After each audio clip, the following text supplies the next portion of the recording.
A pack of German shepherds surrounds a crying child on the road. What happens next is shocking. The town of Eldergrove had always been the kind of place where life moved slowly, like the fog that rolled off the hills each morning and settled lazily over the streets. Nestled between the evergreen thickets of Marrowood Forest and the steady stream of the Alwin River, the town was small, just over 2,000 residents, and aging. Its creaky wooden homes, narrow roads, and rusted mailboxes whispered stories of generations long gone. People knew one another by name, by lineage, by rumor. At the heart of this aging stillness was a girl named Wren Halley. Before we jump back in, tell us where you're tuning in from. And if this story touches you, make sure you're subscribed, because tomorrow I've saved something extra special for you. She was 8 years old, small for her age, with thick black curls that framed a pale, quiet face.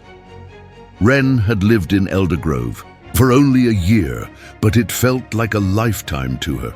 Her mother, a traveling nurse, had accepted a long-term assignment at the town's lone health clinic. Wren's father wasn't part of the picture, not anymore. No one asked, and she never spoke of him. People described Wren as a quiet child, sometimes too quiet. She didn't play with the other children. Instead, she wandered the wooded edges of Marrowood with a small leather-bound sketchbook in hand, drawing what she saw: gnarled trees, ravens in flight, deer tracks, forgotten barns. Her teacher said she was gifted but distant. Her neighbors described her as sweet, just a little haunted. Then came the night her mother didn't come home. Wren waited at the window for hours, watching as twilight bled into the deeper blues of evening. The porch light flickered.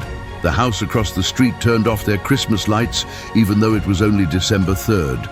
Snow began to fall, not heavy, but sharp, like grains of salt being scattered across the earth. Wren's little hands clutched the windowsill until they ached. No call, no headlights, no sound. By morning, the police were at the door. Wren watched the officer speak in hushed tones to the neighbor, Mrs. Cordy, who looked pale and kept covering her mouth with her shaking hand. They didn't tell Wren the full truth. Not then. Just that there had been an accident. Just that someone from Child Services would be coming to talk to her soon. But they didn't understand that Wren already knew. She hadn't heard the news. She felt it, an unshakable emptiness, like something had been ripped out of her chest. It made her legs weak and her throat tight. That morning, without anyone noticing, she left the house and wandered through the sleepy outskirts of Eldergrove, with snow crunching beneath her boots. She didn't have a destination in mind. She only wanted to get away from the silence. It was in that moment, beneath a grey, rumbling sky on a long and lonely stretch of gravel road outside of town, that the child stopped walking and began to cry. Not a loud wail, not a tantrum. It was the kind of cry that came from deep within, cracked and broken, barely making a sound but full of devastation. Her cheeks flushed from the cold. Her scarf had fallen somewhere along the way. She knelt down, pressing her gloved hands to her eyes. Then the wind changed. It came from the woods, an earthy breeze that stirred the branches and sent the snowflakes swirling. Wren didn't notice it at first, not until the footsteps began, soft, measured, surrounding her. She looked up. At first, she thought the forest itself had moved, but then she saw them, shadows slipping from the trees, one by one, until the road was no longer empty. 12 dogs, all of them German shepherds. They stood around her in a perfect loose circle, each one silent, still and watching. Some were larger than others, their coats a mix of tan, sable and black, glistening with melting snow. Their eyes were intelligent, not just in the way of normal dogs, but something more focused, almost calculating. Wren froze. She'd always liked animals, even trusted them more than people. But this was something different. The largest of them stepped forward. He had a scar that ran from his left ear down across the side of his neck, just faint enough to notice under his thick fur. His ears stood high, his tail unmoving. For a second, Wren thought he might growl. Instead, he sat down right in front of her, quiet, waiting. She sniffed, wiping her nose on her sleeve. What do you want?" The dog tilted his head, as if asking the same question back. Another shepherd, smaller and limping slightly, came to her side and brushed gently against her arm.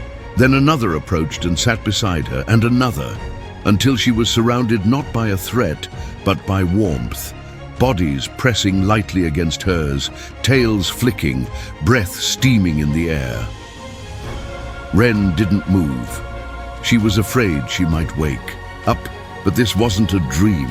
The cold was too sharp, the dogs were too real, and somewhere in the deep part of her that hurt the most, something began to feel safe. She reached out slowly and touched the scarred dog's chest. His fur was coarse but solid, and he didn't flinch. Instead, he inched forward and rested his head lightly against her knee. That was when she cried again, this time not out of fear or sadness, but release. And as the snow fell harder and the forest waited, the pack of shepherds closed ranks, protecting her from the cold and whatever might come next. The snow blanketed everything by the time the moon began its slow rise over Eldergrove. It shimmered on the trees, silenced the birds, and turned the road into a silver ribbon cutting through the forest's darkness. But where Wren Halley sat, there was no cold. The warmth of the German shepherds pressed in around her like a cocoon, their bodies creating a small pocket of shelter from the wind. They didn't bark, they didn't growl. They simply stayed, watching her, protecting her. The only sound was the slow, rhythmic breathing of the pack. Wren didn't know how long she sat there. Her crying had turned into quiet hiccups, and then silence. Her cheeks were chapped, her lips dry. Still, she didn't feel the urge to move. The largest shepherd, the one with the scar, kept his gaze locked on her as if waiting for a sign, a decision. His golden eyes studied her face, occasionally flicking to the surrounding woods, then back again. "I should go home," Wren whispered at last, her voice hoarse. But where was home now? Her house, a building with no one waiting inside. Or was it the clinic where her mother's car had never arrived, where her name might still echo in the empty halls? The thought made her chest ache again. She curled into herself, pressing her knees to her chest. "I don't know where to go," she murmured. The scarred shepherd rose and gave a low whine. Not urgent, not distressed. It was more like a suggestion, a soft nudge from the world around her. Then he stepped forward, out of the circle, and turned his head to look at her over his shoulder. "Follow me." It wasn't a bark or command, but Wren understood it all the same. It was the same way she knew. When her mother was lying, when she'd say everything was fine, but her eyes had already given the truth away. One by one, the other dogs rose and followed the scarred one as he trotted down the road. They moved with strange unity, a flowing formation like a school of fish. No one jostled, no one made a sound. They seemed to glide across the snow as if drawn by some shared compass. Wren stood, legs trembling. She hesitated, then took one step, after another. The forest on either side of the road grew denser. The trees leaned in, tall pines and twisted oaks, crowding together like ancient sentinels. The moonlight filtered through their branches in thin silver stripes, making the world look unreal. After about 10 minutes of walking, the road split in two. The scarred shepherd paused at the fork and looked back at Wren, waiting. She caught up, puffing small clouds into the cold night air. Her eyes flicked between the two paths. The right side led back toward the outer edge of town. Toward the streetlights, she could see glimmering faintly through the branches. The left path led deeper into the unknown. She looked at the scarred dog. His tail swayed slightly, not wagging, not begging, just patient. Wren didn't speak this time. She simply nodded and followed him left. The path narrowed. Snow weighed heavily on the branches overhead. Somewhere nearby, an owl called out, a low, echoing sound. Wren shivered and pulled her arms close, wishing she hadn't dropped her scarf. But the warmth of the pack kept her going. Occasionally, one of the dogs would brush against her side gently, like a guide rail keeping her steady. Preparing and narrating this story took us a lot of time. So if you are enjoying it, subscribe to our channel. It means a lot to us. Now back to the story. After what felt like hours, but was probably only 30 minutes, they came to a break in the woods. It was a clearing, ringed by trees but spacious and oddly symmetrical. In the center stood the remnants of an old cabin, long abandoned. The roof had caved in years ago, but the stone chimney still stood tall, moss-covered and cracked. A rusted metal tub sat outside the doorframe, half filled with frozen rainwater. A broken wind chime hung from one of the beams, its notes long silenced by time and rust. This wasn't just a stop. This was their destination. Wren looked around, slowly as the dogs fanned out, checking the perimeter like trained sentinels. Two of them disappeared into the trees, while another, an older dog with a missing ear, curled up near the chimney and immediately began to nap. The scarred shepherd came to her side and nudged her knee gently, then turned toward a spot near the cabin's base, where the stone foundation formed a low nook, just large enough for a child to crawl into and hide from the wind. She understood. This was where she could rest. As she knelt down and crawled into the sheltered space, she noticed an old wool blanket tucked carefully behind a beam. Someone or something had prepared for this. She looked back at the shepherds. "Who are you?" she whispered, barely audible. The scarred one didn't answer, of course, but his eyes softened. He turned and sat at the clearing's edge, staring out toward the forest like a guardian. Wren curled up with the blanket. It smelled of pine and smoke and something older, harder to name, something safe. She didn't remember falling asleep, but just before her eyes closed, she saw a glint of movement in the trees. Not an animal, not a car. Eyes, watching. And just as sleep claimed her, the scarred dog growled, a low, warning rumble that rolled through the clearing like distant thunder. Wren awoke with the scent of damp earth and pine needles in her nose. For a moment, she forgot where she was. Then she turned her head and saw the scarred shepherd lying a few feet away, facing the forest, perfectly still, except for the slow rise and fall of his breathing. A few of the others were scattered around the clearing, some lying down, others patrolling, always alert. The snow had stopped falling, and morning light filtered weakly through the trees in soft golden beams. She sat up slowly beneath the stone overhang. The wool blanket had slipped off her shoulders during the night, and one of the smaller shepherds, a young one with mismatched ears, had nudged it back into place while she slept. "Thanks," she whispered, unsure who she was speaking. The dog didn't react, just blinked at her with calm eyes. Her breath came out in small white clouds. Her fingers were stiff with cold, and her stomach gave a weak, complaining growl. It had been nearly 24 hours since she'd eaten, maybe more. As if on cue, the scarred shepherd stood and trotted over to a hollow in the roots of a nearby tree.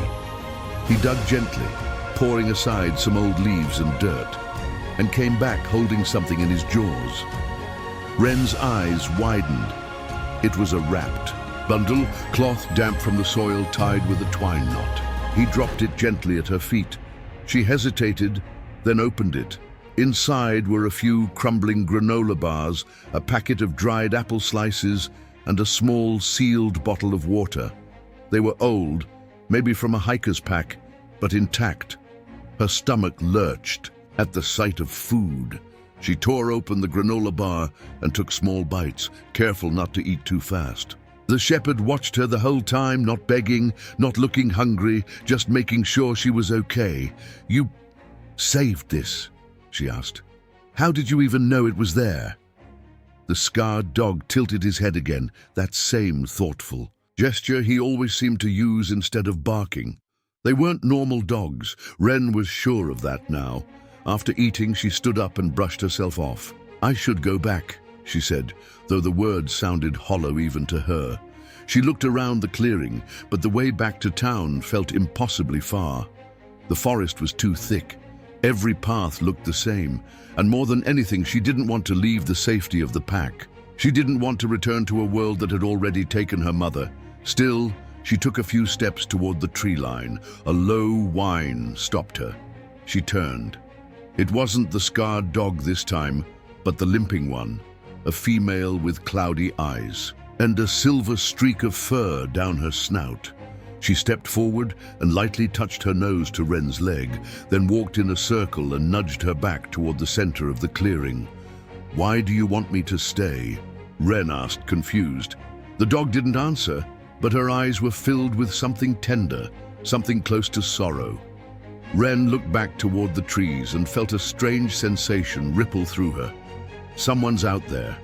It was a sudden, powerful instinct, one she couldn't explain. Not a sound, not a smell, just a presence beyond the trees. She froze, heart hammering. The scarred shepherd was already moving. He let out one short bark and the entire pack shifted into action. The napping ones snapped awake. The patrolling ones took defensive positions along the perimeter. It was a choreography, seamless and silent. Within seconds, they'd created a tight semicircle around Wren, facing outward. Then she heard it, a faint crack, like a twig snapping. Then silence. She crouched low, adrenaline buzzing under her skin. "What is it?" she whispered. The dogs didn't answer, but their posture told her everything. Danger was near. Minutes passed, then a figure appeared between the trees. Not an animal, not someone from Eldergrove. He was tall, wrapped in a long green coat, with a dark cap pulled low over his face. A hunter, maybe, or a ranger? But something about him didn't feel right. He moved too slowly, like he was watching, measuring. He raised a hand and stepped closer. "Hey!" he called. His voice echoed through the woods. "Is someone there?" Wren didn't respond. The dogs growled, low and coordinated like a single sound from 12 throats. The man paused at the edge of the clearing. "Easy there," he muttered. "Just looking for something." The scarred shepherd stepped forward, fur raised, eyes locked on the man. "Or someone," the man added, almost too quietly for Wren to hear. She stepped back into the shadows near the old chimney. The scarred shepherd moved with her, blocking the man's line of sight. The man squinted. "Interesting pack you've got," he said. "Don't suppose any of you are tagged?" No one moved. "Well," the man said, slowly backing away, "maybe next time." He turned and disappeared into the trees like mist. It was only when he was gone that the dogs relaxed. Some sat again, others paced a little. The scarred shepherd remained standing, muscles taut, gaze still fixed where the man had gone. Wren's voice shook. Who was that? No one answered, but she knew, deep in her bones, that whoever he wasn't safe, and he'd been looking for her. She looked up at the scarred dog. "Why are you protecting me?" He turned his head slowly, and she saw it in his eyes. He knew, not just who the man was, but what he wanted. This wasn't chance. This wasn't some strange rescue by a pack of lost dogs. It was the beginning of something far older, far deeper, and she was now at the heart of it. The next day, Wren didn't speak at all. She stayed close to the pack, sitting in the remains of the cabin as wind moved lazily through the trees. The snow had begun to melt under shafts of sunlight, revealing patches of brittle grass and a dark, wet soil beneath. It should have felt like the world was thawing, but the air remained heavy, like the forest was holding its breath. The scarred shepherd never left her side. She began to call him Ash because of the color of his coat, a soft charcoal black, mottled with hints of silver, like a fire that had burned too long and left only embers behind. The name felt right. It belonged to something strong, something forged in pain and survival. Ash, her guardian, her shadow. The others began earning names in her mind too. The limping female with the cloudy eye was Fern, the alert younger dog with the mismatched ears. She named Patch, the largest male besides Ash, his coat dark with an almost bluish shine. She called Grim, and there were others, too many to name in one day. But she knew them now. Their movements, their patterns, their way of watching the woods the moment anything changed. They weren't normal dogs. They were something else. That evening, just before the sun dipped beneath the treetops, Patch trotted into the clearing carrying something between his jaws. He dropped it at Wren's feet, a rusted tin box, its lid barely hanging on. Curious, Wren pried it open with a flat rock. Inside were water-damaged papers, an old brass key and a single photograph, faded and curled from age. She held it up to the light. It showed a man in a forest ranger's uniform, smiling, kneeling beside a pack of German shepherds. Her breath caught in her throat. They were these dogs, or no, not exactly, but ones that looked eerily like them. The scar on the lead shepherd's eye, the folded ear of another, even Patch's mismatched look, each mirrored by dogs in them. Or a photo. Wren turned it over. In faded blue ink, someone had written Unit 9, Eldergrove Forest Protection Division, 1977, Unit 9. Were you a part of this? She asked, holding the photo toward Ash. He looked at it for a long moment, then nudged it gently with his nose. Not with alarm, not with confusion, with something like memory. Wren didn't know what to think. You can't be that old. Ash didn't argue. Of course he didn't. But the idea that these dogs were descendants, or somehow even the same, settled in her like a slow-building truth. Maybe she wasn't the first person they'd helped. Maybe they had always been here, protecting the forest, choosing who they trusted. That night, Fern stayed beside her while Ash and Grim patrolled. Patch dozed beside a tree root. Wren held the photo in her lap, staring at it until her eyes grew heavy. Then, around midnight, she heard a soft crunch. In the snow, Ash had returned, and he wasn't alone. 2 new dogs came with him. They were older, with grizzled coats and cloudy eyes, but they moved with dignity. Their arrival was greeted by tail wags and low whines from the others. Ash stepped forward and nudged Wren's arm. Then he trotted a few paces into the woods, turned and looked back. Wren understood. "Follow you?" she asked. He gave a single bark, quiet, short. She glanced at the others. None followed. Just Ash and the 2 new arrivals. Wren took the photo, the brass key and the blanket, then stepped into the dark. They walked silently through a trail she hadn't noticed before. One so overgrown, it may not have existed for anyone but them. It twisted through denser trees, across a narrow frozen stream, and finally into a low, rocky ridge where the roots of ancient pines held the earth like gnarled fingers. They stopped at a stone wall. It was carved into the ridge itself, hidden behind layers of ivy and thyme. At first, Wren thought it was just another natural hollow, until Ash scratched at the base of the wall, clearing away a patch of moss to reveal a small iron door, a keyhole. She stared at it, then slowly held up the brass key. It fit. The lock clicked. The door creaked open. Inside was a tunnel, short and narrow. The air smelled of dry stone and cedar. Wren hesitated, then stepped in. It wasn't deep, just a chamber, maybe 6 feet by 6, lined with old wooden crates and shelves. Dust-coated, everything. But the back wall held the most interesting thing. A board of faded clippings, old photos, and handwritten notes pinned together like a mystery someone had long ago tried to solve. There were more photos of the dogs, more of the ranger, newspaper clippings. Strange activity reported near Eldergrove Forest, locals warn of wild pack. Another, missing girl found safe, says dogs led her home. Dozens of stories, all of them pointing to the same truth. The pack had always been here. They weren't strays, they weren't pets. They were something older than that. Guardians, maybe. Or chosen watchers of a place most people had stopped paying attention to. Wren sat down, overwhelmed. "Ash," she whispered. "Why me?" He padded over to her and rested his head gently against her knee, and for the first time, she understood. They hadn't just found her. They had been waiting for her.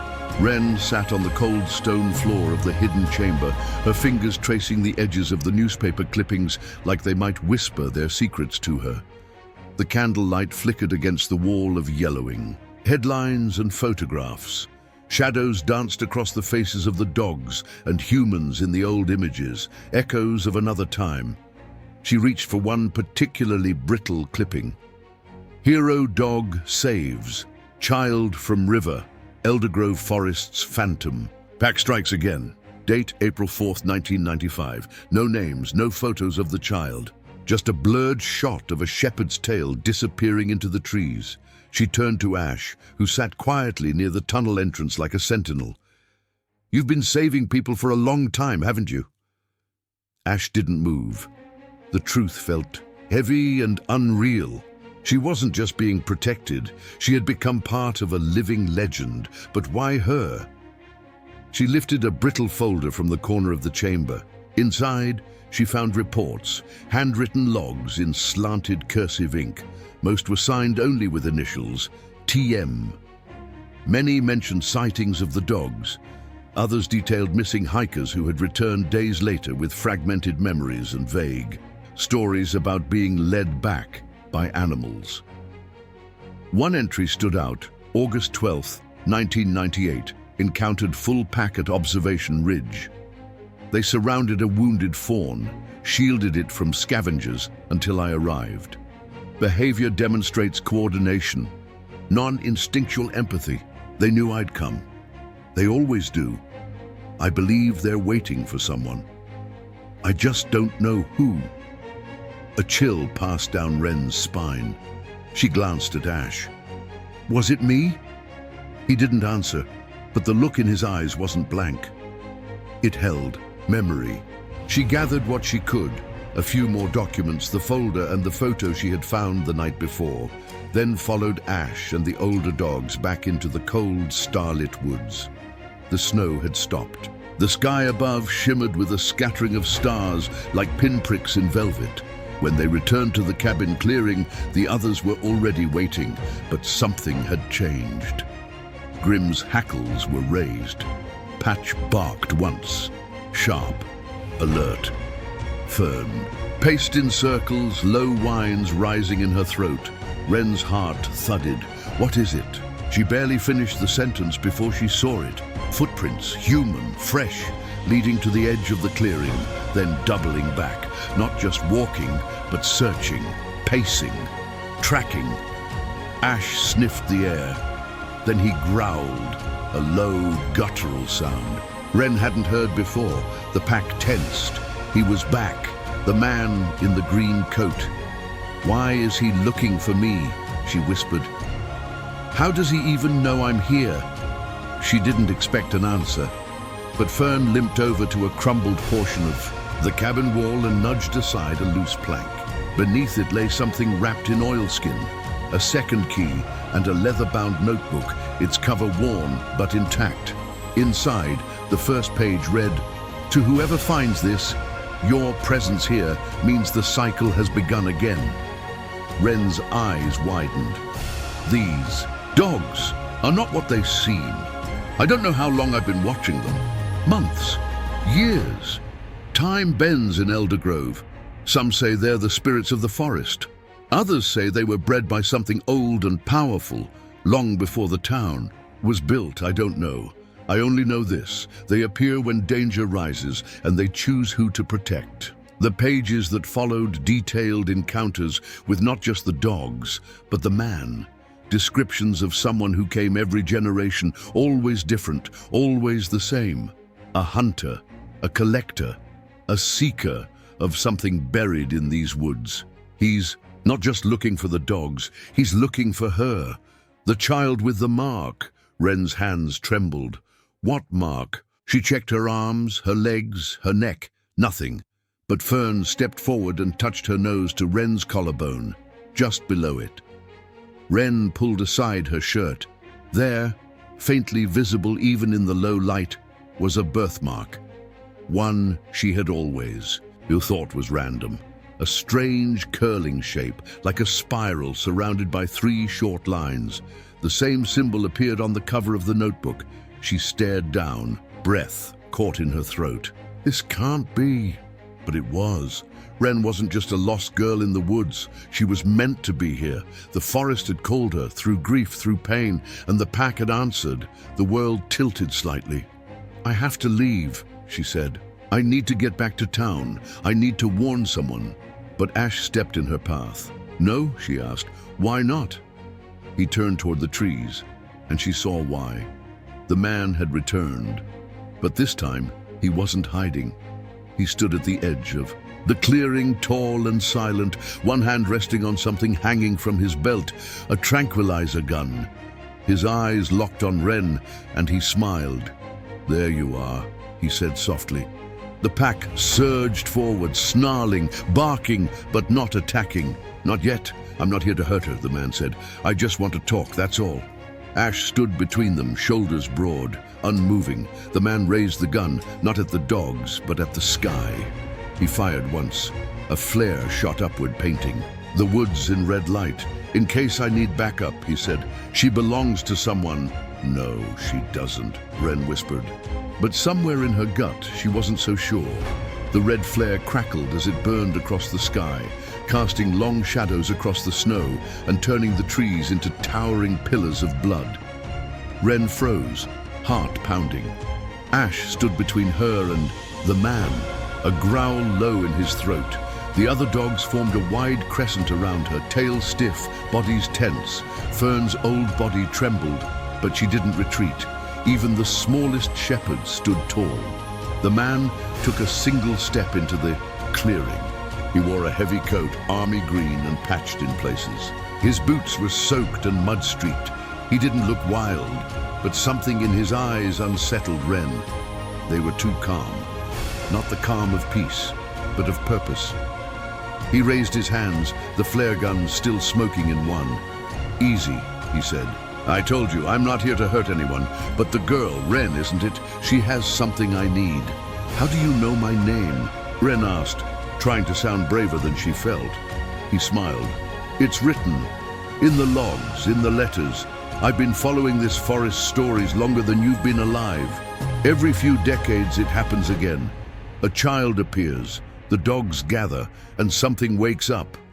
Ash let out a sharp bark. The man took a cautious step back. "You think they're protecting you," he continued, voice smooth.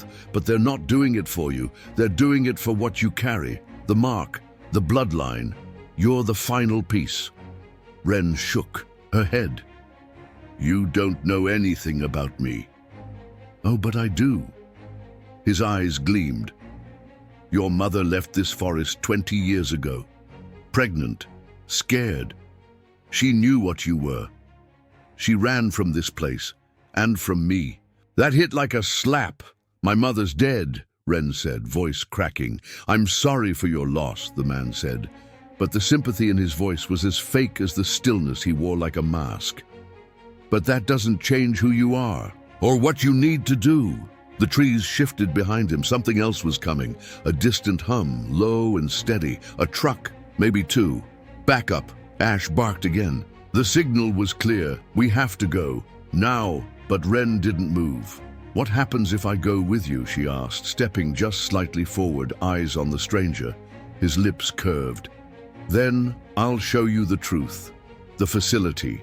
The records. The real reason these dogs never age the way they should. Why they keep finding children like you. It's not magic. It's memory, engineered and buried. The government shut the program down decades ago, but we didn't." Wren swallowed hard. "And if I don't go," his hand flexed on the gun, "then I'll take the dogs, one by one if I have to. Your presence activates something in them, something we've only begun to understand. Without you, they revert, lose structure, purpose. We've seen it. Patch growled, lips curled. Fern stood in front of Wren, shielding her. Grim was gone. Wait. No, not gone. Moving. Wren spotted him silently circling the far trees behind the man, a ghost among shadows. She took a deep breath. "You won't take them," she said. "You think you can stop me?" "No," Wren said. "They will," she pointed, "to the woods." The man turned, and Grim launched from the undergrowth. The shepherd struck like a battering ram, knocking him sideways into the snow. The flare gun flew from his hand. Ash and Fern rushed forward, barking furiously, but didn't touch him. They formed a wall between him and Wren. The man grunted, rolling over with a snarl. "You don't know what you're doing, girl. You're just a piece, a cog. They'll abandon you once you serve your purpose." Wren clenched her fists. "Then I'd rather be with them than whatever you are." She turned and ran, not into the trees, but toward the far edge of the clearing, toward the trail the dogs had shown her days before, the hidden one, deep and narrow. The others followed, swift and silent. Behind her, the man cursed. More voices echoed through the forest, shouting, confused. Whoever he'd signaled with the flare was nearby now. The forest closed around her, the moon a flickering pulse above. She ran until her lungs burned and her knees gave out beneath her. Ash slowed beside her, pressed his nose into her shoulder. She sobbed, not from fear, but release. "They won't stop," she said. "He's not going to stop." Ash sat beside her, steady and calm. The others circled close. Wren pulled the notebook from her coat and flipped to the last page. It wasn't written in the same hand as the rest. It was newer. "If she returns, guide her to the hollow. If the man comes again, lead her to the roots." "The roots, remember." She looked up. "What's the hollow?" Ash rose, turned into the trees and barked once. He knew the way. Wren got up, her legs trembling. "Then let's go. Let's finish this." The moon hung low, a silver coin balanced on the edge of the night sky, as Wren followed Ash into the thick woods beyond the clearing. The air had changed. It was colder, sharper, as if the forest itself was holding its breath. The dogs moved with purpose, weaving through trees that twisted like ancient sentinels, guarding secrets older than any town or road. The snow beneath their feet had faded into a patchwork of earth and ice, crunching softly with each step. Wren's fingers clutched the leather-bound notebook, her heart pounding with questions she couldn't yet voice. "Where are you taking me?" she asked Ash, though she knew he wouldn't answer. Instead, he paused at the base of a massive oak tree, its bark gnarled and scarred, roots sprawling like giant serpents across the forest floor. A small hollow had formed at its base, just large enough for a person to slip inside.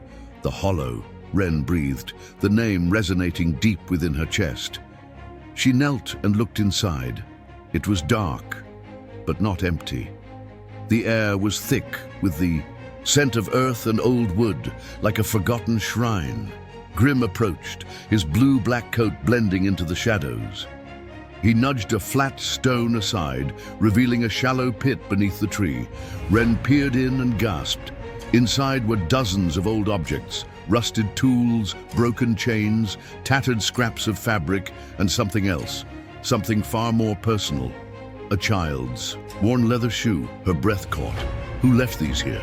she whispered. Fern stepped forward, limping but steady, and lay down beside the pit as if guarding it. Ash padded to the edge and pressed his nose against the earth. Suddenly, the ground trembled. Not violently, but enough to send a ripple through. The leaves and dust. Wren stumbled back. The dogs bristled, tails stiffening. From the darkness inside the hollow, a faint glow began to pulse, a soft blue light growing stronger with every second. Wren felt the hairs on the back of her neck stand. "On end, this is where it begins," she murmured. The light revealed more items, scraps of parchment with strange symbols, a necklace made of carved bone, and in the center, an amulet etched with the spiral mark she bore on her collarbone. Her hand trembled as she reached for It. The moment her fingers brushed the amulet, the forest seemed to exhale. The blue light flared once, then vanished. A voice whispered on the wind, so soft it was almost mist. Remember, protect, return. Wren's eyes snapped open. The voice wasn't inside her head. It was around her, in the trees, the soil, the very air she breathed. The roots remember, she said aloud. Ash circled her, nuzzling her hand. She clutched the amulet tightly, feeling a surge of something ancient and powerful course through her veins. This place, it's not just a shelter, it's a memory. Suddenly movement shattered the quiet. The man's voice cut through the trees, sharp and cold. "Wren, come out, it's over, you can't run." The pack stiffened, growling low. Wren looked toward the voice. Men emerged from the shadows, their silhouettes framed by torches and the harsh glare of flashlights. They were more than the single man she'd faced before. This was a small team, equipped and ready. The man in the green coat stepped forward, eyes locked on Wren. "This ends tonight." Ash growled, the pack shifting into a defensive formation. Wren's heart thundered, but something else happened. From beneath the roots of the great oak, a deep rumble shook the earth. The men stumbled, flashing worried glances. Suddenly dozens of German shepherds, dozens, emerged from the trees, their coats shimmering under the moonlight, eyes glowing with an eerie intelligence. They were the pack's kin, the forgotten guardians of Eldergrove. The men hesitated, weapons raised. But the dogs moved with precision, not attacking but forming a barrier. Wren stepped forward, the amulet heavy against her chest. She felt the weight of generations watching her, the guardians of the forest, the echoes of the past. "This forest is alive," she said, voice steady despite the fear. "It protects its own." The man in green sneered. "It protects a secret we intend to uncover." Wren looked at Ash, at Fern, at Grim. "We won't let you." The pack responded with a chorus of barks and growls, a sound older than the trees themselves. The forest seemed to pulse with life. Wren knew then that the battle was only beginning, but she was no longer alone. She had the pack, she had the hollow, and she had a purpose. The night hung heavy, thick with a silence so dense it seemed to press against Wren's skin. The pack of German shepherds formed a living wall around her, their eyes reflecting the dim moonlight like embers burning in the dark. Ash stood closest, muscles taut, his breath misting in the cold air. Fern limped but remained vigilant at Wren's side.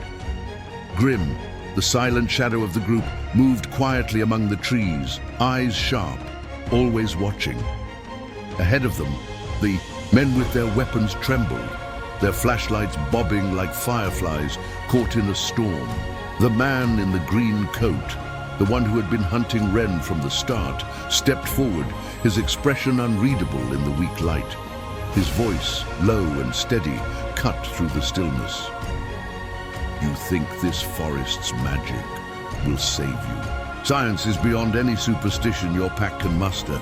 We control the technology now, and we control the future." Wren's grip tightened on the amulet hanging from her neck, the same spiral symbol etched into her skin. She could feel its warmth pulsing, almost like a heartbeat syncing with her own. Around her, the dogs growled in response, a deep, rumbling chorus that echoed through the trees. "This forest," Wren said, voice clear and unwavering, "is more than just trees and soil. It is a living history. The pack protects that history, the balance between nature and man. If you destroy it, you destroy more than just the land. You destroy part of yourself too." The man's laugh was bitter and harsh, slicing through, the tension like a blade. "Save your fairy tales. The corporations behind me don't care about your balance. They want what they want, and no ancient superstition will stand in their way." Suddenly, the very earth beneath them began to hum, a low, vibrating sound that grew steadily, reverberating through the soles of Wren's boots. The flashlights flickered and dimmed, casting the men's faces into a ghostly pallor. What is this? One of the men whispered, fear creeping into his voice. Before anyone could react, thick roots burst from the ground, twisting and writhing like living serpents. They snaked around boots and legs, ensnaring men with terrifying strength. Panic erupted as the men struggled against the earth's grip, shouting and cursing. "Get off me!" one yelled, struggling to free himself, but the roots tightened, lifting him off the ground. Wren stepped back, her pulse quickening. "Stay back," she warned. But the dogs were already moving, barking sharply, circling, cutting off any chance of escape. Ash led the charge, powerful and relentless, directing the pack to herd the intruders away from the ancient oak tree, the heart of the hollow. Fern and Grim flanked him, their growls a warning to the men that nature was not to be trifled with. The ground trembled again, sending loose dirt and leaves swirling in a sudden gust of wind. Wren knelt and pressed her palm to the bark of the great oak, the rough texture grounding her amidst the chaos. A surge of visions crashed into her mind, flames licking the dark sky, the terrified cry of a child lost in the wilderness, dogs running tirelessly through smoke and ash, their eyes filled with desperate determination. She gasped and pulled back, shaking her head to clear the haunting images. Ash nudged her gently, grounding her back in the present. "It's a warning," she said softly, voice tinged with awe and fear. "The forest remembers the pain it has suffered." Some of the men who hadn't been caught in the roots scrambled backward, eyes wide with terror. They retreated into the shadows, desperate to escape the living trap beneath their feet. The leader wiped dirt from his face, his jaw tight. "This isn't over," he snarled, voice filled with bitter promise. Wren stood tall, facing him with newfound resolve. "No, it's just beginning." Around her, the pack settled into a protective stance, the bond between child and dogs, palpable and unbreakable. The forest pulsed with life, the ancient power of the hollow radiating through roots, trees and pack alike. The roots that had ensnared the men relaxed, sinking back into the earth as if obeying an unspoken command. Wren knew this night marked a turning point, a battle for the forest's soul and for her own destiny. As dawn's pale light began to seep through the trees, she felt something else stirring deep within the hollow, something old and patient, waiting for its moment to awaken. And she was ready. Dawn crept slowly over Eldergrove, washing the forest in pale grey light. The cold bit at Wren's cheeks, but she barely noticed. Her mind was too full, the weight of the night's battle pressing down like a storm cloud threatening to burst. The pack had held the line, but the scars of the confrontation were clear. The forest seemed quieter now, but Wren knew it was the stillness before another storm. She sat by the roots of the great oak, fingers tracing the spiral mark on the amulet. It pulsed faintly, as if alive. Around her, the dogs rested but remained, alert, their ears flicking at every distant sound. Grim lay closest to her, eyes watching the shadows like a silent sentinel. Wren's thoughts swirled with questions. Who were the men really? What had they hoped to find here? And most pressing of all, what was the truth behind the mysterious program her mother had run from? Ash padded over and nuzzled her hand, breaking the silence. His warm breath fogged. In the morning chill, she smiled, drawing strength from his steady presence. "Ready?" she whispered. The dogs stood, tails high and proud. It was time to move forward. The path through the forest twisted tighter now, branches scraping at Wren's coat and biting into her skin. She followed Ash as he led the way toward a place only the pack knew. The hidden heart of the forest, the center of the hollow's power. It was a place her mother's journal had only hinted at, the Nexus. According to the faded pages, the Nexus was a sacred place where the old and new worlds collided. A place where the boundary between the natural and the engineered blurred. If the men's goal was to uncover or control the power of the pack, the Nexus was where they would find the answers. But it wasn't unguarded. Wren felt it in the air, the thick pulse of magic and memory binding the roots and stones together. The forest itself was alive, watching, waiting. As they approached a clearing, the trees parted to reveal an ancient stone altar, cracked and overgrown with moss and ivy. The air was heavier here, thick with the scent of earth and something faintly metallic, like rusted iron and old blood. Wren stepped forward cautiously, eyes scanning the ground. The amulet flared suddenly in her palm, glowing stronger. A low growl echoed from the shadows. From behind the altar stepped an old man, his eyes sharp and wary. His clothes were simple, but his presence was undeniable. He carried an authority that rooted Wren to the spot. "I've been waiting for you," he said softly. The pack tensed, growling low, but Wren held up a hand. "Who are you?" she asked. He smiled faintly, eyes crinkling with age and pain. "I am called Elias. I was once part of the program your mother fled. The one that sought to blend nature's gifts with science's reach." Wren's breath caught. "You worked with her?" He nodded slowly. "We did, but what we created, it was never meant to be controlled." He gestured to the altar. "This place, the Nexus, is a junction, a conduit for the ancient power that flows beneath the forest. The dogs you see are not just guardians, they are living vessels, infused with the memories and strength of those who came before." Wren looked down at Ash and the others. The pack seemed almost to shimmer in the light, their fur alive with a strange glow. "Your mother wanted to protect this place," Elias continued, voice heavy with regret.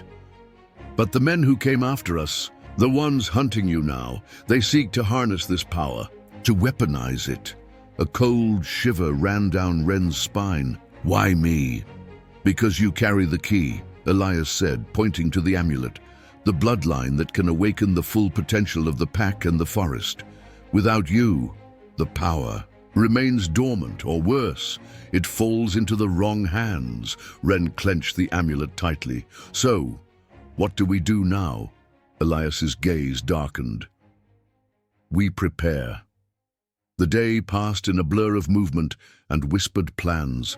Elias taught Wren how to tap into the forest's energy, how to listen to the roots and the wind, how to strengthen the bond with the pack. Ash, Fern, Grim, and the others seemed to respond to the lessons, their eyes brighter, their movements sharper. But as night fell, the forest grew uneasy. The distant hum of engines and the flash of torches returned, echoing like a menace on the edge of the world. Wren's heart hammered. The men had regrouped. "They're coming," Elias said, his voice grim. "This time they won't be alone." The pack gathered close as the first figures emerged from the darkness. Men and women, soldiers armed with rifles and strange devices that crackled with electric energy. The leader, a woman with cold eyes and a scar running down her cheek, stepped forward. "Wren," she called out, voice sharp and commanding. "You don't have to do this. Come with us. Help us control the power before it destroys everything." Wren's eyes narrowed. "Control? You mean destroy?" The soldiers advanced cautiously, weapons trained on the dogs. Ash growled, a warning, though clear and fierce. The pack moved as one, stepping forward to shield Wren. The woman's voice softened, but her words were steel wrapped in silk. "You're making a mistake. Without us, this power will consume you." Wren took a deep breath, feeling the amulet pulse warmly against her skin. "No," she said. "With them," she gestured to the pack, "and with the forest, we will protect this power and ourselves." The battle that followed was fierce and desperate. The dogs moved with uncanny precision, dodging electric nets and disabling soldiers with swift, coordinated strikes. Wren called on the forest itself, roots twisting and writhing to entangle weapons, gusts of wind to blind their attackers. But the soldiers were relentless, pressing forward with technology that seemed to fight the very earth beneath their feet. At the edge of the clearing, Elias fought valiantly, using ancient rites and old magic to bolster the pack's strength. Wren felt exhaustion clawing at her limbs, but she pushed on, driven by the memory of her mother and the hope of protecting Eldergrove. As the fight dragged on, a sudden piercing howl echoed through the trees. It was not from the pack. It was something older, deeper. From the shadows emerged a colossal figure, half beast, half spirit, its eyes blazing with otherworldly fire. The battle froze, the soldiers faltered, the pack growled, and Wren stood trembling, the amulet glowing fiercely. The spirit spoke, voice like thunder rolling. Across the mountains, balance must be kept, the forest will endure. The figure raised a massive paw, and the earth trembled once more. The soldiers fell back, their resolve shattered by the power of the ancient guardian. When dawn finally broke over Eldergrove, the clearing was quiet. The pack lay panting, wounds tending to themselves beneath the gaze of the rising sun. Wren sat beside Ash, the amulet warm against her chest. Elias smiled, though his eyes were weary. "You have done well," he said, "but the forest's future is still uncertain." Wren nodded, her resolve hardening. "This is only the beginning," she said, "and we will be ready." The dawn after the battle painted Eldergrove with a fragile light, soft and tentative, as if the forest itself were cautiously awakening from a long, restless sleep. Wren sat beneath the great oak, the heart of the hollow, her fingers still clutching the amulet that seemed to hum quietly, in tune with the steady rhythm of the forest. Around her, the pack lay scattered but alert, nursing their minor wounds. Ash rested his head on her lap, eyes half closed but always watchful. Fern, despite his lingering limp, stood tall and proud, his fierce loyalty undiminished. Grim vanished into the shadows, blending with the forest like a ghost, ever the silent guardian. Wren's thoughts churned like the river that carved the forest's edge, questions and fears intertwining with determination and hope. The battle had ended, but the war for Eldergrove's future was far from over. Elias approached quietly, his old eyes carrying the weight of years and wisdom. He lowered himself to sit beside Wren, the sound of leaves crunching softly beneath. His worn boots.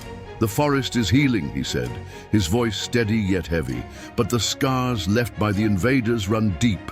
We must be vigilant."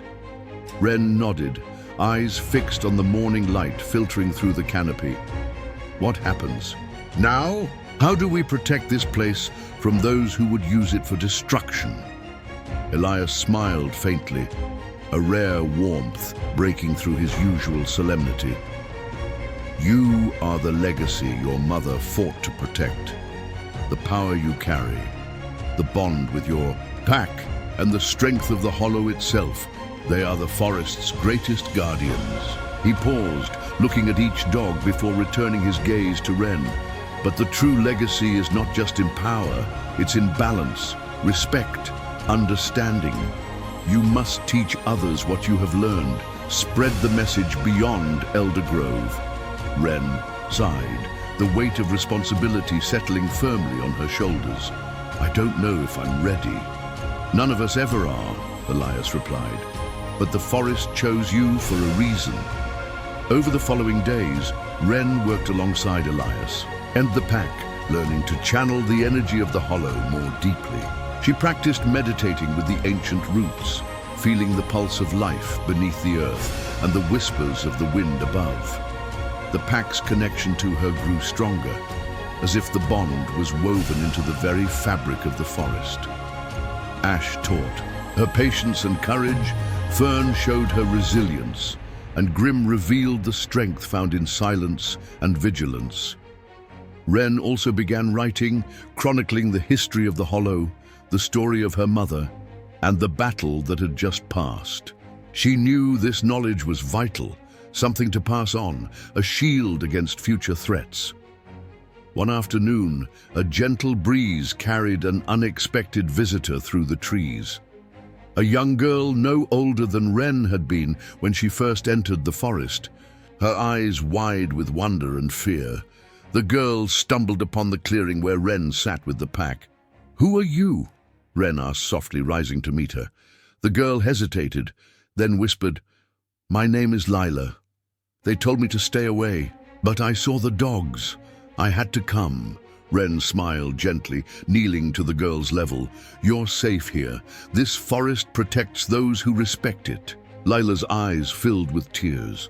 "My village is afraid. They don't understand, but I want to help." Wren's heart ached with a sudden, fierce protectiveness. She reached out and took Lila's hand. "You're not alone," she said firmly. "Together, we can teach them." That evening, under the shelter of towering trees, Wren gathered a small group from nearby villages. Curious, cautious, and some skeptical. She spoke of the forest's spirit, the bond with the pack, and the importance of harmony between nature and people. The pack sat calmly by her side, their presence a powerful reminder of the unseen world, intertwined with their own. Ash nudged, a frightened child gently, easing the tension. Fern sat close to an elderly man, who nodded thoughtfully. Grim remained at the edges, watching but never intruding. Slowly, the people began to listen. Days turned to weeks, and the forest became a place of learning and peace. Wren trained others to listen to the wind and the trees, to respect the animals and the land. The pack grew stronger, their legends spreading like wildfire through the region. But the shadow of the invaders still loomed. Occasionally, distant engines roared, a reminder that outside forces hungered for the Hollow's power. Wren knew they would return. One night, as the moon cast silver shadows, Wren stood at the edge of the clearing, gazing up at the stars. The amulet glowed softly against her chest, a quiet beacon in the darkness. Ash approached and sat beside her, his head resting on her shoulder. "We've come a long way," Wren murmured. Ash responded with a soft whine, as if promising they were ready for whatever came next. Behind them, the ancient oak loomed tall, a sentinel through time. And beneath its roots, the hollow pulsed, a living legacy guarded by a girl, a pack, and the hope of a new dawn. The journey ahead was uncertain, filled with danger and sacrifice. But Wren was no longer just a frightened child on a road surrounded by dogs. She was the keeper of a legacy that would shape the future of Eldergrove. The battle had passed. The forest, once shaken by the violence and fear of the night, now breathed slowly, deeply, as if recovering from a long, exhausting dream. Light spilled over Eldergrove in soft, golden beams, illuminating the dew-drenched leaves and casting gentle shadows beneath the great oak. Wren stood in the clearing, the center of the Hollow's power, her hands wrapped tightly around the amulet that had guided her through so many trials. Around her, the pack stretched and yawned, muscles aching but eyes bright with triumph and relief. Ash, her closest companion, nudged her palm gently, reminding her that she was never alone in this. The scars left by the invaders ran deep in the soil and in their minds, but the forest had held. The nexus pulsed faintly beneath their feet, a living testament to the strength and resilience of nature and those chosen to protect it. Wren's thoughts drifted to her mother, her bravery, her secrets, her sacrifice. Without her, none of this would have been possible. The journal that led her here, the warnings whispered by the forest, the bond with the pack, all a legacy passed down with hope and love. But the future was still unwritten. As the first birds began their morning songs, Elias approached, leaning heavily on his cane but eyes steady with quiet pride. "You have done what many thought impossible," he said, voice soft but sure. "You protected the Hollow, the Nexus, and the pack. But the journey of a guardian never truly ends." Wren met his gaze, feeling the weight of responsibility settle once again. "What now? How do we ensure this peace lasts?" Elias smiled gently. "By building bridges, not walls. The forest cannot survive as a secret forever. It needs allies, those who understand its power and respect its balance. You must teach others to listen, to protect, to believe." In the days that followed, Wren and the pack became emissaries of the Hollow's legacy. Villagers from nearby, towns once wary and fearful, began arriving with open hearts and curious minds. They came to learn the ways of the forest, to understand the ancient bond between the land and its guardians. Wren taught them how to read the signs of the wind and the rustle of the leaves, how to move quietly through the trees, how to honor the creatures both large and small. She showed them the power of respect, how the strength of the pack came not from dominance, but from harmony. Ash and Fern, Grim and the others became symbols of that harmony. The villagers listened as the dogs' fierce loyalty and protective instincts saved them from danger and taught them courage. The old fears began to fade, replaced by reverence. One afternoon, Wren stood at the edge of the clearing, watching a group of children playing near the roots of the great oak. Their laughter echoed through the forest, light and free. Among them was Lila, the young girl who had first dared to step into the hollow, so uncertain, now smiling wide with confidence. Wren's heart swelled with hope. She knelt beside the children, placing the amulet carefully on a moss-covered stone. "This," she told them, "is a symbol of the bond we share with the forest. It reminds us to protect, to listen, and to be brave." The children nodded solemnly, eyes shining with understanding far beyond their years. As seasons turned, the hollow flourished. The trees grew taller, the rivers ran clearer, and the pack thrived alongside the new guardians who came to walk the forest paths. Yet even as peace settled, Wren knew vigilance was key. The shadow of those who had sought to exploit the forest still lingered. Corporations hungry for power, men and women who saw nature as a resource to bend and break. But Wren also knew she was no longer alone. The network of guardians spread like roots beneath the earth, united by respect and a shared promise to protect the delicate balance. One evening, as twilight wrapped the forest in hues of lavender and gold, Wren returned to the altar at the nexus. Elias had passed peacefully weeks before, leaving behind a legacy of wisdom and hope. Wren knelt and placed fresh flowers at the stone's base, feeling the quiet strength of the forest wrap around her like a protective cloak. The amulet pulsed warmly at her throat, a heartbeat in rhythm with the land. She closed her eyes and whispered a vow, not just for herself, but for all who would come after. "I promise to protect this place, to honor the past, and to nurture the future." The pack gathered close, their breath misting in the cool night air. Ash rested his head on her knee, while Fern and Grim stood watch, silent and steadfast.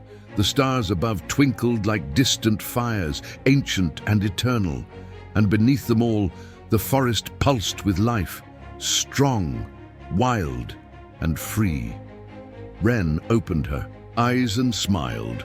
The legacy of the pack was alive, and so was she. Epilogue: the story lives.